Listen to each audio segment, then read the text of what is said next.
ਸਤਿ ਸ਼੍ਰੀ ਅਕਾਲ, ਸਵਾਗਤ ਹੈ ਸਾਰੇ ਹੀ ਦਰਸ਼ਕਾਂ ਦਾ। ਖਬਰ ਪੜਤਾਲ ਵੇਖ ਰਹੇ ਹੋ ਤੁਸੀਂ ਤੇ ਮੈਂ ਹਾਂ ਗਗਨਦੀਪ ਸਿੰਘ। ਹਰ ਰੋਜ਼ ਦੀ ਤਰ੍ਹਾਂ ਅੱਜ ਵੀ ਪੰਜਾਬੀ ਅਤੇ ਪੰਜਾਬੀਅਤ ਨਾਲ ਜੁੜੇ ਖਾਸ ਮਸਲੇ ਲੈ ਕੇ ਹਾਜ਼ਰ ਹਾਂ। ਵੱਡੇ ਮਸਲੇ ਨੇ ਕਿਸਾਨ ਜਥੇਬੰਦੀਆਂ ਦੇ ਵੱਲੋਂ ਦਿੱਲੀ ਦੇ ਪ੍ਰੈਸ ਕਲੱਬ ਦੇ ਵਿੱਚ ਪ੍ਰੈਸ ਕਾਨਫਰੰਸ ਕੀਤੀ ਗਈ ਹੈ। ਅਹਿਮ ਐਲਾਨ ਨੇ ਜੋ ਕਿਸਾਨਾਂ ਦੇ ਵੱਲੋਂ ਕੀਤੇ ਗਏ ਨੇ। ਕੈਪਟਨ ਅਮਰਿੰਦਰ ਸਿੰਘ ਅਤੇ ਪੰਜਾਬ ਦੇ ਗਵਰਨਰ ਦੇ ਵਿੱਚ ਟਵਿੱਟਰ ਜੰਗ ਸ਼ੁਰੂ ਹੋਈ ਹੈ, ਉਸ 'ਤੇ ਵੀ ਚਰਚਾ ਕਰਾਂਗੇ।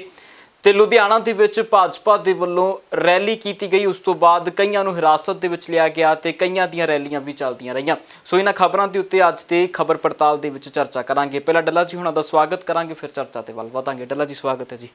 ਬਹੁਤ ਧੰਨਵਾਦ ਗਗਨ ਜੀ, ਸਾਰਿਆਂ ਦੀ ਬਹੁਤ ਬਹੁਤ। ਡੱਲਾ ਜੀ, 4 ਜਨਵਰੀ ਦੀ ਬੈਠਕ ਤੋਂ ਪਹਿਲਾਂ ਕਿਸਾਨ ਜਥੇਬੰਦੀਆਂ ਦੇ ਵੱਲੋਂ ਕਾਨਫਰੰਸ ਕੀਤੀ ਗਈ ਆ, ਇਹਨੂੰ ਕਿੰਨਾ ਕੁ ਜਾਇਜ਼ ਸਮਝ ਰਹੇ ਹੋ? ਕਿੰਨਾ ਕੁ ਜ਼ਰੂਰੀ ਸੀ ਇਹ ਕਾਨਫਰੰਸ ਜੋ ਕਿਸਾਨਾਂ ਦੇ ਵੱਲੋਂ? ਦੇਖੋ, ਲਗਾਤਾਰ ਜਿਹੜੇ ਕਿਸਾਨ ਨੇ ਗਗਨ, ਉਹ ਜਦੋਜਹਿਦ ਕਰ ਰਹੇ ਨੇ। ਦੇਖੋ, ਬਰਸਾਤ ਵੀ ਸਿੰਘੂ ਬਾਰਡਰ ਤੇ ਆ ਗਈ ਜੀ, ਬਰਸਾਤ ਵੀ ਹੋ ਗਈ, ਲੇਕਿਨ ਕਿਸਾਨਾਂ ਦਾ ਜਿਹੜਾ ਜਜ਼ਬਾ ਹੈ, ਉਹਨਾਂ ਦਾ ਹੌਸਲਾ ਤੁਸੀਂ ਵੇਖੋ। ਉਹ ਹੱਕੀ ਮੰਗਾਂ ਲਈ, ਜਿਹੜੀਆਂ ਮੰਗਾਂ ਨੇ ਕਿਸਾਨੀ ਦੀਆਂ, ਸਿਰਫ ਉਹਨਾਂ ਦੀਆਂ ਨਹੀਂ, ਬੇਸਿਕਲੀ ਇਹਨਾਂ ਦਾ ਸੰਬੰਧ ਸਾਰੇ ਪੰਜਾਬ ਦੇ ਨਾਲ ਹੈ, ਸਾਰੇ ਮੁਲਕ ਦੇ ਨਾਲ ਹੈ। ਇਸੇ ਕਰਕੇ ਕਿਸਾਨ ਉੱਥੇ ਬੈਠੇ ਨੇ ਔਰ ਆਏ ਦਿਨ ਕਿਸਾਨ ਕੁਝ ਨਾ ਕੁਝ ਅਨਾਉਂਸ ਕਰਦੇ ਨੇ, ਘੋਸ਼ਣਾ ਕਰਦੇ ਨੇ, ਪ੍ਰੈਸ ਕਾਨਫਰੰਸ ਕਰਦੇ ਨੇ, ਤਾਂ ਕਿ ਬਾਕੀ ਕਿਸਾਨਾਂ ਨੂੰ ਪ੍ਰੋਗਰਾਮ ਮਿਲਦਾ ਰਹੇ ਕਿ ਕਿਵੇਂ ਉਸ ਪ੍ਰੋਗਰਾਮ ਤੇ, ਉਸ ਏਜੰਡੇ ਤੇ ਸਾਰਿਆਂ ਨੇ ਇਸ ਅੰਦੋਲਨ ਨੂੰ ਸ਼ਾਂਤੀਪੂਰਵਕ ਤਰੀਕੇ ਦੇ ਨਾਲ ਅੱਗੇ ਵਧਾਉਣਾ ਹੈ। ਸੋ ਮੈਨੂੰ ਇਹ ਲੱਗਦਾ ਕਿ ਕਾਨਫਰੰਸ ਕਰਦੇ ਨੇ, ਪ੍ਰੈਸ ਕਾਨਫਰੰਸ ਕਰਦੇ ਨੇ, ਜ਼ਰੂਰ ਕਿਤੇ ਨਾ ਕਿਤੇ ਇਹਨਾਂ ਗਤੀਵਿਧੀਆਂ ਦੇ ਵਿੱਚ ਉਹਨਾਂ ਨੂੰ ਲੱਗੇ ਰਹਿਣਾ ਜ਼ਰੂਰੀ ਹੈ, ਤਾਂ ਕਿ ਸਰਕਾਰ ਤੱਕ ਇਹ ਗੱਲ ਪਹੁੰਚਦੀ ਰਹੇ ਕਿ ਕਿਸਾਨ ਨੇ ਜਿਹੜੇ ਉਹ ਆਪਣੇ ਸ਼ਾਂਤੀਪੂਰਵਕ ਅੰਦੋਲਨ ਨੂੰ ਲੈ ਕੇ ਅਡਿਗ ਨੇ। ਔਰ ਹੁਣ ਜਿਹੜੀ ਉਹਨਾਂ ਨੇ ਗੱਲ ਕਹੀ ਹੈ, ਦੇਖੋ ਕਿ ਜੇ 4 ਤਰੀਕ ਦੀ ਗੱਲਬਾਤ ਫੇਲ ਹੁੰਦੀ ਹੈ, 4 ਜਨਵਰੀ, ਤਾਂ ਉਹ 6 ਜਨਵਰੀ ਨੂੰ ਟਰੈਕਟਰ ਰੈਲੀ ਕੱਢਣਗੇ। ਦੇਖੋ, ਪਹਿਲਾਂ ਵੀ ਟਰੈਕਟਰ ਰੈਲੀ ਪੋਸਟਪੋਨ ਕੀਤੀ ਸੀ ਉਹਨਾਂ ਨੇ ਪਿਛਲੀ ਮੀਟਿੰਗ ਵਾਲੇ ਦਿਨ। ਪਹਿਲਾਂ ਉਹਨਾਂ ਨੇ 29 ਦੀ ਮੀਟਿੰਗ ਦਾ ਪ੍ਰਸਤਾਵ ਭੇਜਿਆ, ਸਰਕਾਰ ਕਹਿੰਦੀ 30 ਨੂੰ ਮੀਟਿੰਗ ਕਰਾਂਗੇ, ਤੇ 30 ਤਰੀਕ ਨੂੰ ਉਹਨਾਂ ਨੇ ਰੱਦ ਕਰਤੀ ਸੀ ਆਪਣੀ ਟਰੈਕਟਰ ਰੈਲੀ। ਤੇ ਹੁਣ 6 ਜਨਵਰੀ ਤੇ ਜੇ 4 ਨੂੰ ਡਿਸੀਜਨ ਨਹੀਂ ਹੁੰਦਾ ਤੇ ਗੱਲ ਟਰੈਕਟਰ ਰੈਲੀ ਦੀ ਉਹਨਾਂ ਦੇ ਕਰਤੀ ਆ। ਮੇਰੇ ਕਹਿਣ ਦਾ ਮਤਲਬ ਇਹ ਹੈ ਕਿ ਸਰਕਾਰ ਨੂੰ ਹਰ ਹਾਲਤ ਦੇ ਵਿੱਚ ਇਹ ਸੁਨੇਹਾ ਦੇਣ ਦੀ ਕੋਸ਼ਿਸ਼ ਕਰ ਰਹੇ ਨੇ ਕਿਸਾਨ ਕਿ ਕੁਝ ਵੀ ਹੋ ਜਾਏ, ਸਾਡਾ ਸ਼ਾਂਤੀਪੂਰਵਕ, ਡੈਮੋਕ੍ਰੈਟਿਕ, ਲੋਕਤਾਂਤਰਿਕ ਤਰੀਕੇ ਵਾਲਾ ਅੰਦੋਲਨ ਹੈ ਜਿਹੜਾ ਜਾਰੀ ਰਹੇਗਾ। ਗਗਨ, ਸਮੇਂ-ਸਮੇਂ ਤੇ ਅੰਦੋਲਨ ਹੁੰਦੇ ਰਹੇ ਨੇ। ਦੇਖੋ, ਅੰਨਾ ਹਜ਼ਾਰੇ ਨੇ ਵੀ ਜਦੋਂ ਅੰਦੋਲਨ ਕੀਤਾ, ਉਹਨਾਂ ਨੇ ਵੀ ਸ਼ਾਂਤੀਪੂਰਵਕ ਅੰਦੋਲਨ ਕੀਤਾ। ਪੂਰੇ ਦੇਸ਼ ਦੇ ਲੋਕ ਨੇ ਜਿਹੜੇ, ਵੱਡੀ ਗਿਣਤੀ 'ਚ ਅੰਨਾ ਹਜ਼ਾਰੇ ਉਹਨਾਂ ਦੇ ਨਾਲ ਜੁੜੇ। ਸੋ ਉਹ ਵੀ ਅੰਦੋਲਨ ਅਡਿੱਗ ਹੋ ਕੇ ਚੱਲਦਾ ਰਿਹਾ ਜਦ ਤੱਕ ਸਰਕਾਰ ਸਮਝੌਤੇ ਤੇ ਨਹੀਂ ਆਈ, ਤਦ ਤੱਕ ਉਹ ਡੈਮੋਕ੍ਰੇਸੀ 'ਚ ਸ਼ਾਂਤੀਪੂਰਵਕ ਅੰਦੋਲਨ ਚੱਲਦਾ ਰਿਹਾ। ਸੋ ਲੋਕਤੰਤਰ 'ਚ ਜਦੋਂ ਸਰਕਾਰਾਂ ਕਿਸੇ ਵੱਡੀ ਆਮ ਭਾਵਨਾ ਨੂੰ ਨਹੀਂ ਸੁਣਦੀਆਂ ਤੇ ਫਿਰ ਇਸ ਤਰੀਕੇ ਦੇ ਅੰਦੋਲਨ ਨੇ ਜਿਹੜੇ ਉਹ ਪੈਦਾ ਹੁੰਦੇ ਨੇ। ਸੋ ਮੈਨੂੰ ਇਹ ਲੱਗਦਾ ਹੈ ਕਿ ਕਿਸਾਨਾਂ ਦਾ ਜਿਹੜਾ ਅੰਦੋਲਨ ਹੈ ਇਹ ਇਸੇ ਤਰ੍ਹਾਂ ਜਾਰੀ ਰਹੂਗਾ। ਦੇਖੋ, ਪੰਜਾਬ 'ਚ ਵੀ ਥਾਂ-ਥਾਂ ਤੇ ਹਜੇ ਪ੍ਰੋਟੈਸਟ ਹੋ ਰਹੇ ਨੇ ਔਰ ਹਜੇ ਵੀ ਵੱਡੀ ਗਿਣਤੀ 'ਚ ਲੋਕਾਂ ਦਾ ਸਿੰਘੂ ਬਾਰਡਰ ਤੇ, ਟਿਕਰੀ ਬਾਰਡਰ ਤੇ ਕਿਸਾਨਾਂ ਦੇ ਸਮਰਥਨ ਦੇ ਵਿੱਚ ਜਾਣਾ ਉਸੇ ਤਰ੍ਹਾਂ ਜਾਰੀ ਹੈ ਔਰ ਬਿਨਾਂ ਰੁਕੇ ਜਿਹੜਾ ਉਹਨਾਂ ਦਾ ਜਾਣਾ ਸਾਰਿਆਂ ਦਾ ਉੱਥੇ ਜਾਰੀ ਹੈ ਜੀ। ਤੇ ਡੱਲਾ ਜੀ, 26 ਜਨਵਰੀ ਨੂੰ ਲੈ ਕੇ ਕਿਸਾਨ ਜਥੇਬੰਦੀਆਂ ਜੋ ਐਲਾਨ ਕੀਤਾ ਕਿ ਟਰੈਕਟਰ ਰੈਲੀ ਅਸੀਂ 26 ਜਨਵਰੀ ਨੂੰ ਵੀ ਕੱਢਾਂਗੇ, ਤੇ ਕਿਸਾਨ ਆਗੂ ਦਰਸ਼ਨਪਾਲ ਹੁਣਾਂ ਨੂੰ ਸੁਣ ਰਹੇ ਸੀ, ਉਹ ਕਹਿੰਦੇ ਕਿ ਅਸੀਂ ਲੋਹੜੀ ਵੀ ਇਹਨਾਂ ਬਿੱਲਾਂ ਦੀਆਂ ਕਾਪੀਆਂ ਨੂੰ ਫੂਕ ਕੇ ਮਨਾਵਾਂਗੇ ਜੇਕਰ 4 ਜਨਵਰੀ ਨੂੰ ਕੋਈ ਹੱਲ ਨਹੀਂ ਨਿਕਲਦਾ। ਇਹਨੂੰ ਕਿੱਦਾਂ ਵੇਖ ਰਹੇ ਹੋ? ਦੇਖੋ, 26 ਜਨਵਰੀ ਤੇ ਹਜੇ ਮੈਂ ਕੋਈ ਟਿੱਪਣੀ ਨਹੀਂ ਕਰੂੰਗਾ ਕਿਉਂਕਿ ਵਿਸਥਾਰ 'ਚ ਮੈਨੂੰ ਇਹ ਉਹਨਾਂ ਦਾ ਜਿਹੜਾ ਇਹ ਐਲਾਨ ਹੈ, ਹਜੇ ਮੈਂ ਵਿਸਥਾਰ ਦੇ ਵਿੱਚ ਇਹਦਾ ਕੱਪੜਛਾਣ ਨਹੀਂ ਕਰ ਸਕਿਆ ਕਿ ਕਿੰਨਾ ਹਾਲਾਤਾਂ 'ਚੋਂ ਕਿਵੇਂ ਕਹਿ ਰਹੇ ਨੇ 26 ਜਨਵਰੀ ਦੇ ਪ੍ਰੋਗਰਾਮ ਨੂੰ, ਕਿਉਂਕਿ 26 ਜਨਵਰੀ ਭਾਰਤ ਦਾ ਗਣਤੰਤਰ ਦਿਹਾੜਾ ਹੈ। ਸੋ ਮੈਨੂੰ ਇਹ ਲੱਗਦਾ ਹੈ ਕਿ ਜਿੱਥੇ ਉਹ ਬੈਠੇ ਨੇ ਉੱਥੇ ਹੀ ਉਹ ਗਣਤੰਤਰ ਦਿਵਸ ਜ਼ਰੂਰ ਮਨਾ ਸਕਦੇ ਨੇ, ਜਿਵੇਂ ਹਰ ਜਗ੍ਹਾ ਤੇ ਗਣਤੰਤਰ ਦਿਵਸ ਮਨਾਇਆ ਜਾਂਦਾ ਹੈ। ਲੋਹੜੀ ਵਾਲੀ ਜਿਹੜੀ ਉਹਨਾਂ ਨੇ ਗੱਲ ਕੀਤੀ ਹੈ, ਦੇਖੋ, ਲੋਹੜੀ ਕਿਉਂਕਿ ਪੰਜਾਬ ਦਾ, ਉੱਤਰ ਭਾਰਤ ਦਾ, ਦੇਸ਼ ਦੇ ਵੱਖ-ਵੱਖ ਹਿੱਸਿਆਂ ਦਾ ਬਹੁਤ ਵੱਡਾ ਤਿਉਹਾਰ ਹੈ ਔਰ ਲੋਹੜੀ ਵਾਲੇ ਦਿਨ ਜਿਹੜੀ ਗੱਲ ਕੀਤੀ ਹੈ ਕਿਸਾਨਾਂ ਨੇ ਕਿ ਅਸੀਂ ਕਾਨੂੰਨ ਸਾੜਾਂਗੇ, ਕਾਨੂੰਨ ਦੀਆਂ ਕਾਪੀਆਂ ਸਾੜਾਂਗੇ। ਦੇਖੋ, ਡੈਮੋਕ੍ਰੇਸੀ 'ਚ ਹੁੰਦਾ, ਅਰਵਿੰਦ ਕੇਜਰੀਵਾਲ ਨੇ ਵਿਧਾਨ ਸਭਾ 'ਚ ਫੋਟੋ ਕਾਪੀਆਂ ਕਾਨੂੰਨ ਦੀਆਂ ਪਾੜਤੀਆਂ। ਹੁਣ ਇੱਥੇ ਸਾਡੇ ਪੰਜਾਬ ਦੀ ਵਿਧਾਨ ਸਭਾ ਦੇ ਬਾਹਰ ਵੀ ਕਿੰਨੀ ਵਾਰੀ ਜਿਹੜੇ ਮਤੇ ਨੇ ਉਹ ਪਾੜੇ ਗਏ ਨੇ, ਵੱਖ-ਵੱਖ ਰਿਪੋਰਟਾਂ, ਵੱਖ-ਵੱਖ ਕਾਨੂੰਨਾਂ ਦੀਆਂ ਕਾਪੀਆਂ ਪਾੜੀਆਂ ਗਈਆਂ ਨੇ। ਸੋ ਇਹ ਸੰਕੇਤਕ ਵਿਰੋਧ ਹੁੰਦਾ ਡੈਮੋਕ੍ਰੇਸੀ ਦੇ ਵਿੱਚ ਔਰ ਇਹ ਅਕਸਰ ਪੋਲੀਟੀਕਲ ਪਾਰਟੀਆਂ ਦੇ ਲੋਕ ਕਰਦੇ ਨੇ। ਪਰ ਇਸ ਵਾਰ ਕਿਉਂਕਿ ਸਿਸਟਮ ਦੇ ਨਾਲ ਜਿਹੜਾ ਸੰਘਰਸ਼ ਹੈ, ਕਿਸਾਨੀ ਅੰਦੋਲਨ ਹੈ, ਸੋ ਕਿਸਾਨ ਇਸ ਵਾਰ ਕਾਨੂੰਨ ਦੀਆਂ ਕਾਪੀਆਂ, ਕਾਲਾ ਕਾਨੂੰਨ ਲਗਾਤਾਰ ਕਿਹਾ ਜਾ ਰਿਹਾ ਕਿਸਾਨਾਂ ਵੱਲੋਂ, ਸੋ ਉਹ ਕਾਨੂੰਨ ਦੀਆਂ ਕਾਪੀਆਂ ਸਾੜਨਗੇ ਲੋਹੜੀ ਵਾਲੇ ਦਿਨ। ਸੋ ਇਹ ਉਹਨਾਂ ਦਾ ਜਿਹੜਾ ਅਗਲਾ ਪ੍ਰੋਗਰਾਮ ਹੈ ਔਰ ਇਹਨਾਂ ਸਾਰੀਆਂ ਚੀਜ਼ਾਂ ਦਾ ਸਿੱਧੇ ਤੌਰ ਦੇ ਉੱਤੇ ਕਿਤੇ ਨਾ ਕਿਤੇ ਸਰਕਾਰ ਤੇ ਗਗਨ ਪ੍ਰਭਾਵ ਜਾਊਗਾ। ਸਰਕਾਰ, ਮੈਂ ਕੱਲ ਦੇ ਪ੍ਰੋਗਰਾਮ 'ਚ ਵੀ ਕਿਹਾ ਸੀ ਕਿ ਸਰਕਾਰ ਬਹੁਤ ਤੇਜ਼ੀ ਦੇ ਨਾਲ ਕੰਮ ਕਰ ਰਹੀ ਹੈ। ਜਿੱਥੋਂ ਤੱਕ ਮੇਰੀ ਜਾਣਕਾਰੀ ਹੈ, ਸਾਰੇ ਅਫਸਰ ਨੇ ਜਿਹੜੇ ਉਹ ਵਿਉਂਤਬੰਦੀ ਬਣਾਉਣ 'ਚ ਲੱਗੇ ਨੇ ਕਿਉਂਕਿ 3 ਕਾਨੂੰਨ ਔਰ ਇੱਕ ਐਮਐਸਪੀ ਦੀ ਗਾਰੰਟੀ ਵਾਲੇ ਕਾਨੂੰਨ ਦੀ ਮੰਗ ਹੋ ਰਹੀ ਹੈ। ਸਰਕਾਰ ਕਿਤੇ ਨਾ ਕਿਤੇ ਐਮਐਸਪੀ ਦੇ ਆਲੇ ਦੁਆਲੇ ਜਿਹੜੀ ਕਾਨੂੰਨੀ ਪ੍ਰਕਿਰਿਆ ਮੈਨੂੰ ਲੱਗਦਾ ਉਹ ਬਣਨ ਦੀ ਕੋਸ਼ਿਸ਼ ਕਰ ਰਹੀ ਹੈ, ਤਾਂ ਕਿ ਕਿਸਾਨਾਂ ਨੂੰ ਜਿਹੜੀ ਉਹਨਾਂ ਦੀ ਗਾਰੰਟੀ, ਕਾਨੂੰਨੀ ਗਾਰੰਟੀ ਕਿਸਾਨ ਮੰਗ ਰਹੇ ਨੇ, ਉਹਦੀ ਦਿਸ਼ਾ 'ਚ ਅੱਗੇ ਵਧਿਆ ਜਾ ਸਕੇ। ਜ਼ਰੂਰ ਸਰਕਾਰ ਕੋਈ ਪ੍ਰਸਤਾਵ 4 ਜਨਵਰੀ ਨੂੰ ਲੈ ਕੇ ਆਊਗੀ। ਔਰ ਅਗਰ ਐਮਐਸਪੀ ਦੇ ਪ੍ਰਸਤਾਵ 'ਚ ਸਰਕਾਰ ਨੂੰ ਇਹ ਲੱਗਦਾ ਅਗਰ ਐਮਐਸਪੀ ਦੇ ਆਲੇ ਦੁਆਲੇ ਅਸੀਂ ਕਾਨੂੰਨੀ ਢਾਂਚਾ ਬਣਾ ਕੇ ਕੋਈ ਕਿਸਾਨਾਂ ਨੂੰ ਸੁਰੱਖਿਆ ਦਾ ਕਵਰ ਦੇ ਦਈਏ, ਸਰਕਾਰ ਇਹ ਸੋਚ ਰਹੀ ਹੈ, ਹੋ ਸਕਦਾ ਜਿਹੜੇ 3 ਕਾਨੂੰਨਾਂ ਨੂੰ ਰੱਦ ਕਰਨ ਦੀ ਮੰਗ ਕਿਸਾਨਾਂ ਦੀ ਹੈ, ਸਰਕਾਰ ਨੂੰ ਲੱਗਦਾ ਕਿ ਉਹ 3 ਕਾਨੂੰਨਾਂ ਤੇ ਕਿਸੇ ਕਿਸਾਨ ਸਮਝੌਤੇ ਤੇ ਆ ਜਾਣ, ਅਸੀਂ ਮਿਲ ਜੁਲ ਕੇ ਕਿਸਾਨਾਂ ਦੇ ਨਾਲ ਇੱਕ ਆਮ ਸਹਿਮਤੀ ਬਣਾ ਲਈਏ। ਸਰਕਾਰ ਦੀ ਸੋਚ ਹੈ। ਹਾਲਾਂਕਿ ਕਿਸਾਨ ਇਸੇ ਗੱਲ ਤੇ ਹੀ ਸਾਡੇ ਮੰਗ ਕਰ ਰਹੇ ਨੇ ਕਿ ਇਹ ਕਾਨੂੰਨ ਰੱਦ ਹੀ ਹੋ ਜਾਣੇ ਚਾਹੀਦੇ ਨੇ ਔਰ ਐਮਐਸਪੀ ਦਾ ਕਾਨੂੰਨ ਬਣਨਾ ਚਾਹੀਦਾ। ਮੇਰਾ ਆਪਣਾ ਓਪੀਨੀਅਨ ਵੀ ਇਹ ਹੈ ਕਿ ਜਦੋਂ ਇੱਕ ਵੱਡੀ ਗਿਣਤੀ ਦੇ ਵਿੱਚ ਪੰਜਾਬ ਦੇ, ਹਰਿਆਣੇ ਦੇ ਲੋਕ ਜਿਹੜੇ ਸਿੱਧੇ ਤੌਰ ਤੇ ਖੇਤੀਬਾੜੀ ਨਾਲ ਜੁੜੇ ਨੇ, ਖੇਤੀਬਾੜੀ ਦਾ ਹੀ ਸੂਬਾ ਹੈ ਪੰਜਾਬ ਤੇ ਹਰਿਆਣਾ, ਜਦੋਂ ਇੰਨੀ ਵੱਡੀ ਗਿਣਤੀ 'ਚ ਲੋਕ ਕਹਿ ਰਹੇ ਨੇ ਕਾਨੂੰਨ ਰੱਦ ਕੀਤੇ ਜਾਣ, ਤੇ ਭਾਵੇਂ ਕਾਨੂੰਨ 'ਚ ਕੁਝ ਚੰਗਿਆਈਆਂ ਵੀ ਹੋਣ, ਸਰਕਾਰ ਇੱਕ ਵਾਰੀ ਲੋਕ ਹਿੱਤਾਂ ਲਈ ਅਗਰ ਕਾਨੂੰਨ ਰੱਦ ਕਰਕੇ ਨਵੇਂ ਸਿਰੇ ਤੋਂ ਇਹਨਾਂ ਲੋਕਾਂ ਦੀ ਸ਼ਮੂਲੀਅਤ ਦੇ ਨਾਲ ਕਾਨੂੰਨ ਬਣਾ ਲੇ ਤੇ ਕੋਈ ਹਰਜ ਨਹੀਂ ਹੋਣਾ ਚਾਹੀਦਾ। ਬਾਕੀ ਵੇਖਦੇ ਹਾਂ ਸਰਕਾਰ ਗਗਨ ਕੀ ਫੈਸਲਾ ਕਰਦੀ ਜੀ। ਤੇ ਉਧਰ ਡੱਲਾ ਜੀ, ਪੰਜਾਬ ਦੇ ਰਾਜਪਾਲ ਵੀਪੀ ਸਿੰਘ ਬਦਨੌਰ ਦੇ ਵੱਲੋਂ ਬੀਤੇ ਦਿਨਾਂ ਪੰਜਾਬ ਦੇ 2 ਵੱਡੇ ਮਹਿਕਮੇ ਪੁਲਿਸ ਪ੍ਰਸ਼ਾਸਨ ਅਤੇ ਪ੍ਰਸ਼ਾਸਨਿਕ ਅਧਿਕਾਰੀਆਂ ਦੇ ਹੈੱਡ ਮੰਨੇ ਜਾਂਦੇ ਵਿਨੀ ਮਹਾਜਨ ਦੋਹਾਂ ਨੂੰ ਤਲਬ ਕੀਤਾ ਸੀ ਕਿ ਜਵਾਬ ਦਿਓ ਜੋ ਪੰਜਾਬ ਦੇ ਵਿੱਚ ਟਾਵਰਾਂ ਨੂੰ ਨੁਕਸਾਨ ਪਹੁੰਚਾਇਆ ਗਿਆ ਉਸ ਨੂੰ ਲੈ ਕੇ। ਉਸ ਦੇ ਮੂਹਰੇ ਹੁਣ ਕੈਪਟਨ ਅਮਰਿੰਦਰ ਸਿੰਘ ਆ ਖੜੇ ਹੋਏ ਨੇ। ਉਹ ਕਹਿੰਦੇ ਕਿ ਮੇਰੇ ਅਫਸਰਾਂ ਨੂੰ ਪੁੱਛਣ ਤੋਂ ਪਹਿਲਾਂ ਮੇਰੇ ਨਾਲ ਗੱਲ ਕਰ ਲਓ। ਦੇਖੋ, ਗਵਰਨਰ ਉਹਨਾਂ ਨੂੰ ਮੰਗ ਪੱਤਰ ਦਿੱਤੇ ਸੀ ਭਾਰਤੀ ਜਨਤਾ ਪਾਰਟੀ ਦੇ ਲੀਡਰਾਂ ਨੇ ਜੀ, ਔਰ ਪੰਜਾਬ ਦੇ ਗਵਰਨਰ ਵੀਪੀਐਸ ਬਦਨੌਰ ਉਹਨਾਂ ਨੇ ਬੜੀ ਤੇਜ਼ੀ ਦਿਖਾਈ ਹੈ ਇਹਨਾਂ ਮੰਗ ਪੱਤਰਾਂ ਤੇ। ਇਸ ਤੋਂ ਪਹਿਲਾਂ ਵੀਪੀਐਸ ਬਦਨੌਰ ਉਹਨਾਂ ਨੂੰ ਪੰਜਾਬ ਦੀ ਵਿਧਾਨ ਸਭਾ ਦੇ ਵਿੱਚ ਪਾਸ ਕੀਤੇ ਮਤੇ ਕਾਨੂੰਨ ਵੀ ਭੇਜੇ ਗਏ ਸੀ ਜੀ, ਉਹਨਾਂ ਤੇ ਹਜੇ ਤੱਕ ਕਿਸੇ ਤਰ੍ਹਾਂ ਦੀ ਕੋਈ ਕਾਰਵਾਈ ਦੀ ਗੱਲ ਹੈ ਜਿਹੜੀ ਉਹ ਸਾਹਮਣੇ ਨਹੀਂ ਆਈ। ਇੱਕ ਤਾਂ ਇਹ ਗੱਲ ਹੈ ਜੀ, ਪੰਜਾਬ ਦੇ ਗਵਰਨਰ ਨੇ ਔਰ ਪੰਜਾਬ ਦੀ ਵਿਧਾਨ ਸਭਾ ਦੇ ਵਿੱਚ ਜਿਹੜੇ ਮਤੇ ਕਾਨੂੰਨ ਪਾਸ ਕੀਤੇ ਗਏ ਨੇ, ਗਵਰਨਰ ਉਹਨਾਂ ਦੇ ਲਈ, ਉਹਨਾਂ ਦੇ ਉੱਤੇ ਵੀ ਨਜ਼ਰਸਾਨੀ ਜ਼ਰੂਰ ਕੀਤੀ ਜਾਣੀ ਚਾਹੀਦੀ ਸੀ। ਗਵਰਨਰ ਹੈ, ਬਹੁਤ ਵੱਡਾ ਅਹੁਦਾ ਹੈ, ਸੂਬੇ ਦੇ ਵਿੱਚ ਸੰਵਿਧਾਨ ਨੂੰ ਲਾਗੂ ਕਰਾਉਂਦੇ ਨੇ ਔਰ ਉਹਨਾਂ ਨੇ ਡੀਜੀਪੀ ਪੰਜਾਬ ਦੇ ਔਰ ਦਿਨਕਰ ਗੁਪਤਾ ਨੇ ਔਰ ਵਿਨੀ ਮਹਾਜਨ ਜਿਹੜੇ ਮੁੱਖ ਸਕੱਤਰ ਨੇ, ਉਹਨਾਂ ਨੂੰ ਤਲਬ ਕੀਤਾ ਸੀ ਆਪਣੀਆਂ ਸਪੈਸ਼ਲ ਤਾਕਤਾਂ ਵਰਤਦੇ ਹੋਏ। ਦੇਖੋ, ਦੋਨਾਂ ਦਾ ਸੰਬੰਧ ਹੀ ਗ੍ਰਹਿ ਮੰਤਰਾਲੇ ਦੇ ਨਾਲ ਹੈ, ਡੀਜੀਪੀ ਦਾ ਵੀ ਔਰ ਮੁੱਖ ਸਕੱਤਰ ਦਾ ਵੀ, ਵਿਨੀ ਮਹਾਜਨ ਦਾ ਵੀ। ਜੀ, ਉਂਝ ਦੂਜੇ ਮਹਿਕਮਿਆਂ ਨਾਲ ਵੀ ਹੈ ਵਿਨੀ ਮਹਾਜਨ ਦਾ, ਪਰ ਗ੍ਰਹਿ ਮਹਿਕਮੇ ਦੇ ਨਾਲ ਸੰਬੰਧ ਹੈ। ਕੈਪਟਨ ਅਮਰਿੰਦਰ ਸਿੰਘ ਗ੍ਰਹਿ ਮੰਤਰੀ ਨੇ, ਮੁੱਖ ਮੰਤਰੀ ਵੀ ਨੇ, ਗ੍ਰਹਿ ਮੰਤਰੀ ਵੀ ਨੇ। ਕੈਪਟਨ ਅਮਰਿੰਦਰ ਨੇ ਹੁਣ ਜਵਾਬ ਇਹ ਦਿੱਤਾ ਹੈ ਕਿ ਵੀਪੀਐਸ ਬਦਨੌਰ ਹੁਣੀ ਮੇਰੇ ਤੋਂ ਹੀ ਪੁੱਛ ਲੈਣ। ਕੈਪਟਨ ਅਮਰਿੰਦਰ ਕਹਿੰਦਾ ਮੇਰੇ ਤੋਂ ਹੀ ਪੁੱਛ ਲੈਂਦੇ ਵੀਪੀਐਸ ਬਦਨੌਰ ਕਿ ਪੰਜਾਬ ਦੇ ਵਿੱਚ ਲਾ ਐਂਡ ਆਰਡਰ ਦੀ ਸਥਿਤੀ ਕੀ ਹੈ। ਕੈਪਟਨ ਅਮਰਿੰਦਰ ਨੇ ਇਹ ਕਿਹਾ ਕਿ ਅਗਰ ਕੁਝ ਜਗ੍ਹਾ ਤੇ ਟਾਵਰਾਂ ਨੂੰ ਨੁਕਸਾਨ ਪਹੁੰਚਾਇਆ ਗਿਆ, ਉਹ ਕੋਈ ਬਹੁਤ ਵੱਡੀ ਚਿੰਤਾ ਵਾਲੀ ਗੱਲ ਨਹੀਂ, ਉਹ ਠੀਕ ਕੀਤੇ ਜਾ ਸਕਦੇ ਨੇ, ਪਰ ਇੰਨੀਆਂ ਕੀਮਤੀ ਜਾਨਾਂ ਚਲੀਆਂ ਗਈਆਂ ਉਹਨਾਂ ਬਾਰੇ ਭਾਰਤੀ ਜਨਤਾ ਪਾਰਟੀ ਗੰਭੀਰ ਨਹੀਂ ਹੈ, ਜਾਂ ਸਾਡੇ ਦੇਸ਼ ਦੇ ਜਿਹੜੇ ਵੱਡੇ ਸਰਕਾਰ ਹੈ ਉਹ ਗੰਭੀਰ ਨਹੀਂ ਹੈ। ਇੱਕ ਤਰੀਕੇ ਨਾਲ ਕੈਪਟਨ ਅਮਰਿੰਦਰ ਸਿੰਘ ਨੇ ਅਸਿੱਧਾ ਜਵਾਬ ਹੈ ਜਿਹੜਾ ਪੰਜਾਬ ਦੇ ਗਵਰਨਰ ਨੂੰ ਦਿੱਤਾ। ਪਿਛਲੇ ਸਮਿਆਂ ਦੇ ਵਿੱਚ ਵੀ ਵੱਖ-ਵੱਖ ਮੁੱਦਿਆਂ ਤੇ ਗਵਰਨਰ ਔਰ ਸੂਬੇ ਦੇ ਮੁੱਖ ਮੰਤਰੀਆਂ 'ਚ ਟਕਰਾਅ ਹੁੰਦੇ ਨੇ। ਪੱਛਮੀ ਬੰਗਾਲ 'ਚ ਵੀ ਦੇਖੋ, ਉੱਥੋਂ ਦੇ ਮੁੱਖ ਮੰਤਰੀ ਤੇ ਉੱਥੋਂ ਦੇ ਗਵਰਨਰ ਤੇ ਮੁੱਖ ਮੰਤਰੀ ਦੇ ਵਿੱਚ ਕਿਵੇਂ ਟਕਰਾਅ ਹੈ।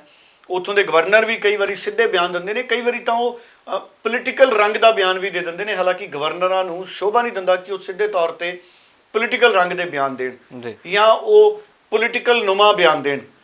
ਜਿਵੇਂ ਗਵਰਨਰ ਅੱਜ ਕੱਲ੍ਹ ਜਾਂ ਸੰਵਿਧਾਨਕ ਬੈਂਚਾਂ ਤੇ ਬੈਠੇ ਲੋਕ ਆਪਣੀ ਭਾਸ਼ਾ ਵਰਤਦੇ ਨੇ, ਗੋਲ-ਮੋਲ ਭਾਸ਼ਾ, ਮੈਂ ਵੀ ਉੱਦਾਂ ਦੀ ਗੋਲ-ਮੋਲ ਪੋਲੀਟੀਕਲ ਨੁਮਾ ਬਿਆਨ, ਮੈਂ ਵੀ ਉੱਦਾਂ ਦੀ ਭਾਸ਼ਾ ਹੀ ਵਰਤ ਰਿਹਾ, ਕਿਉਂਕਿ ਮੁਲਕ 'ਚ